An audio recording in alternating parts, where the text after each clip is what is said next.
It's election season, and of course, there's all sorts of shenanigans because it's in October. So here's a true story, my story.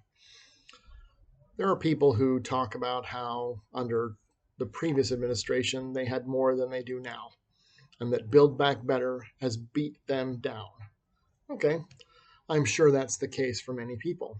I know that's the case for some of my students because some of them told me last semester how much they were paying for their mortgages and their rent. And one of my students looked at my face and said, "You're not going to tell them what you pay, are you?" And I said, "Nope," because they're happy. So I'm better off under Build Back Better, but it has nothing to do with Build Back Better. Let me explain why. I'm better off because I was able to buy a house during the Obama administration. During the Obama administration, there was a big housing crisis and the prices plummeted. My house sold to me for less than it sold for brand new. That's not usual. It's not common. And less than half of what it sold to its previous occupant, who is apparently on the run from the law and still uses my address to register to vote for credit cards and all sorts of other weird stuff. But that's another topic. So I'm better off because I was able to lock in a monthly payment. Oh, and last week, my mortgage company notified me that because escrow is, I have enough in escrow, they're lowering my mortgage payment by $12, which is not a lot. When was the last time your mortgage payment went down before it was paid off? So here's the rest of why I'm better off under Build Back Better. Under Build Back Better, a lot of people lost their jobs if they didn't get vaccinated. I know we had 25% of the faculty and staff here who refused to get vaccinated and lost their jobs. In fact, there used to be a whole bunch of photos down outside the bookstore, and all of them have been replaced because they all featured employees of the college who were terminated because they didn't get the vaccination. I waited until the absolute last moment, hoping they would rescind it, which they did for students, but not for us, and got it only to keep my job. And then, of course, it went away as a requirement. So I was able to keep my job because I got a stupid vaccine I don't believe in. This meant that I was still here. And if you find them on the internet, there are tons of videos that I did during quarantine on campus, in this office, or the lab that's just through these two walls, because we created content for students to watch, and we did the actual experiments, and they had to watch them at least. There was a theory that they would learn something. And so there's documented that I did work, and because I did that, I got extra pay and blah, blah, blah. Because of this attrition rate, there are fewer people willing and able to teach, which means more work for me. And there's also, for some reason, a brain drain. The pay here, the starting pay here sucks. You can make more starting with the school district than you can here, which is terrible because the county has been taking care of its employees better than the state has. So right now the county's starting pay is higher than the state's starting pay. So we can't get people to move here because they can't afford to live here.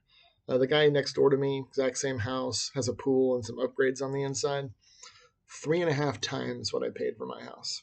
So you have to make a crap ton of money to live here, to afford to live here, and the pay for starting professors is not enough for that, unless maybe you've got two professionals making decent money, contributing towards the bills. So people can't afford to come here. So we can't hire people to take their places. So I'm better off because everything else is so bad that they're coming to me to ask me to do stuff, and I'm getting overtime because I'm already living here. I'm a known entity. I'm a demonstrable and viewable quality instructor, and my costs are low enough that, yeah, I'll do it, and other people won't come here to do it. Now we have some new people, and I'm glad because some of them are really good people, and they're really good at their jobs, and they really love it, and that's why they're here, because they really love doing this. But I'm back better, but it has nothing to do with Biden, not in a positive way. The things that have gone positive for me are because of negative things he did that created a vacuum that I've been able to fill.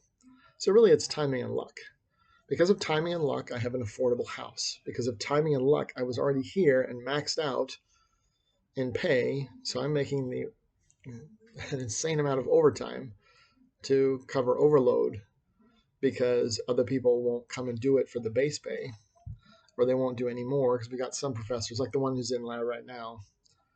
He's retiring, I think, at the end of this year, or maybe 2 more years. So he's just doing the bare minimum because he doesn't care. He's not interested in doing overtime, and he's just here to finish out his years so that he can uh, earn his full retirement and then move forward. So everything that Biden has done, that of which I have benefited from, is because he created a problem that I was able to come and solve. Now, yes, when under Trump, my taxes went up. That's because, even though this is not how he described it, what he did was he doubled the standard deduction, but he eliminated the personal exemption, which is not a doubling of how much you can take off, or even it was no increase. It was actually a net decrease in terms of how much you could write off. So as I remember back then, I used to be able to write off like $12,000 for the standard deduction and the personal exemption. Well, he took away the personal exemption and doubled the standard deduction, which meant that in order to itemize, you have to come up with more stuff than you used to have to come up with. So I used to itemize all the time, every year. I'd write off donations and mileage and everything I could think of to pump up above my standard deduction. My mortgage, my property taxes, everything was always more than my standard deduction. They doubled the standard deduction, and now it isn't. And the personal exemption is gone. So my taxes went up because I was no longer able to adjust my AGI down as much as I used to. So yes, things got worse for me under Trump and better for me under Biden, but it's not because it's what they were trying to do. I don't believe that the things that Biden did were orchestrated to make my life better. Remember, he never said who would be built, who would come back, or for whom it would be better. He let you assume that was you, but that's your mistake. Politicians don't actually communicate clearly. They obfuscate, they confuse, they conflate, and they use words. They don't communicate, and that's how they get away with it. And the reason they do this is they were all taught in law school how to not lie while lying. They will say things they don't mean. Like one example, Joe Biden said once that no one will pay a single dime more in taxes. He's right, they'll pay thousands more dimes in taxes. I learned this as a child from the movie The Sword in the Stone, where in the wizard's duel at the end, she says, oh, no make-believe things like, oh, pink dragons and stuff, and then turns herself into a purple dragon and says, did I say no purple dragons? She didn't technically lie, but none of us would agree that that was fair. So my life is better because your lives are harder. I recognize that. It's one of the reasons why during quarantine I worked hard. I wanted to show and have evidence on the internet that I had been working during quarantine instead of just collecting a paycheck, because everyone thinks that's what government employees do. We just come to work and collect a paycheck. And yes, I have plenty of time. I have free time, downtime, all the time. If students don't come to your office hours, you have an hour of whatever you want time. And I'll watch videos or make videos or whatever the case may be, because I'm here. If they don't come, I can't make them. I can't make other people do the right thing. I don't want that power. And I can't make your life better. I don't want that power. You know who can make your life better? You. If you're in the right place at the right time and you make the right decisions, you can take advantage of opportunities that arise, even in dark times, as I have. Now, I like overtime. And because there's no one else here to get it, I'm better off. But it's not because of the president. It's in spite of him, and it always has been. Not a single president in my entire lifetime has made my life better.